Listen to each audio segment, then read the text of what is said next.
dengan derajat bebasan N sama N-2. Seperti ini dulu, nanti teman-teman lihat dulu saja, dipahami dulu. Ini ketentuannya.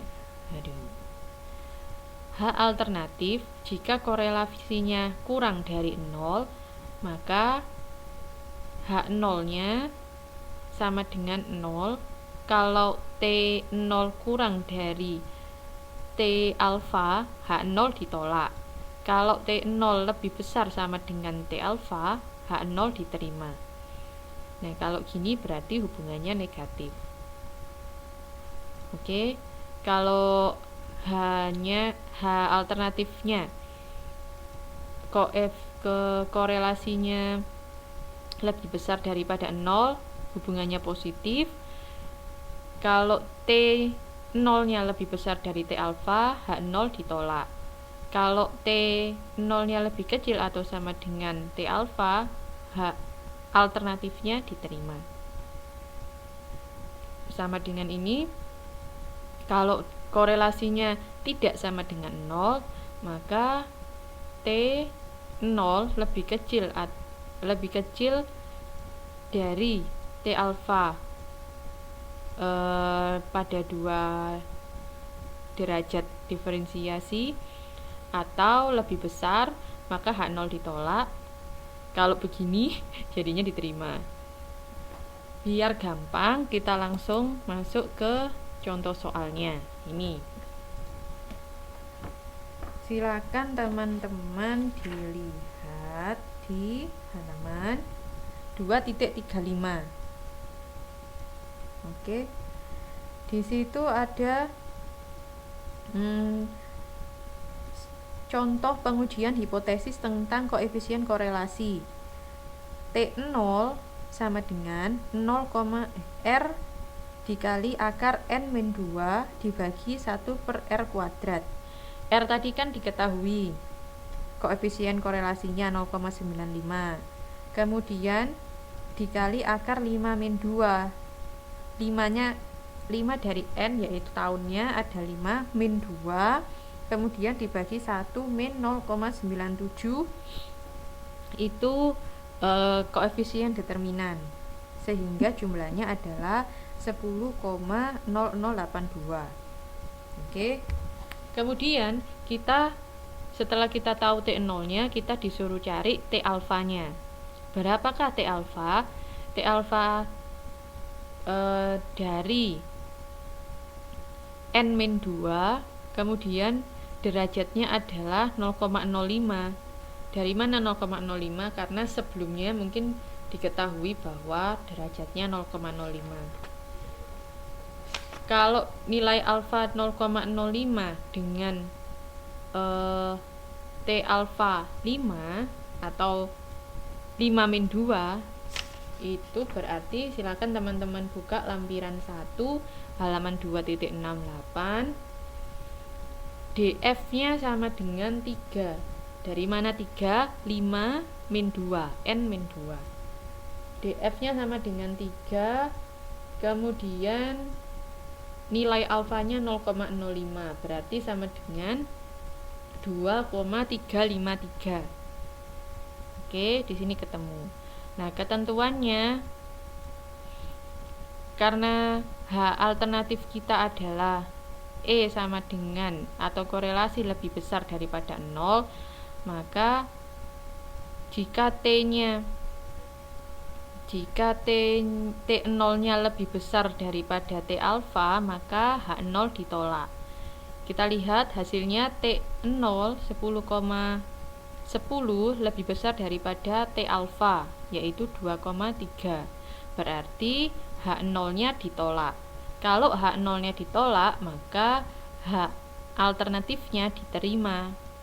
Kalau H alternatifnya diterima, berarti hipotesis kita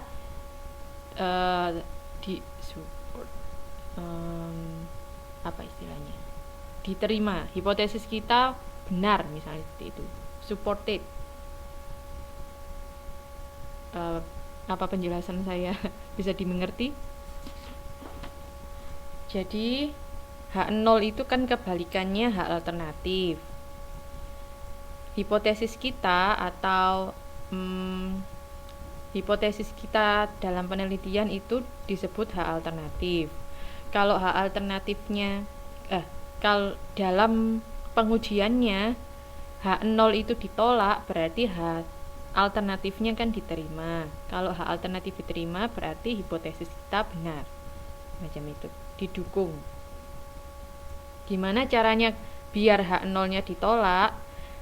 Kalau H0-nya ditolak, berarti syaratnya T0 harus lebih besar daripada T alternatif, T alfa. Jika hubungannya positif. Jika negatif, T0 harus lebih kecil daripada T alfa. Baru nanti H0-nya ditolak sehingga H alternatif kita diterima. Semacam itu. Sampai di sini ada yang ditanyakan, teman-teman?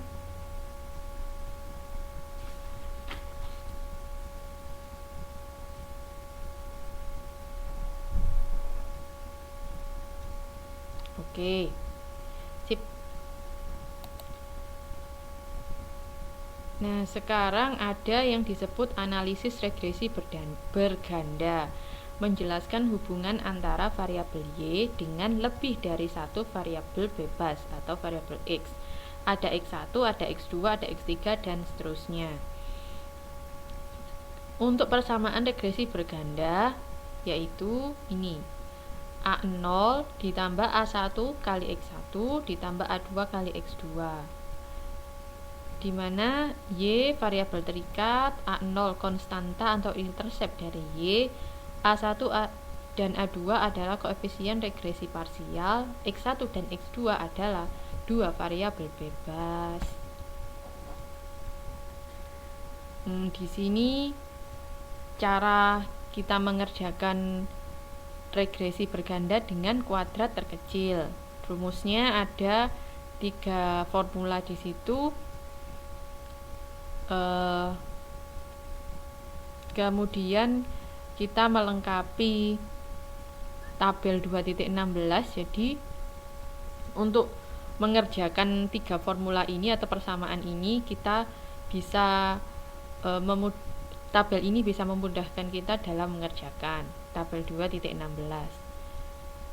Oke, kalau berganda berarti ada X1, ada X2. Jadi kolomnya ada Y, ada X1, X2, X1 kuadrat, X2 kuadrat, X2Y, X1 kali X2, X1 kali Y, dan Y kuadrat. Macam ini. Jadi teman-teman dilengkapi dulu tabelnya.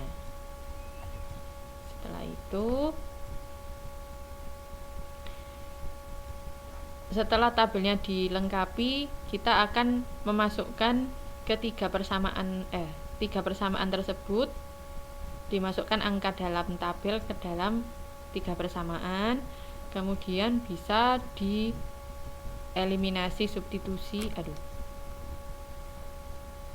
Kan bisa dilakukan teman-teman bisa lakukan ini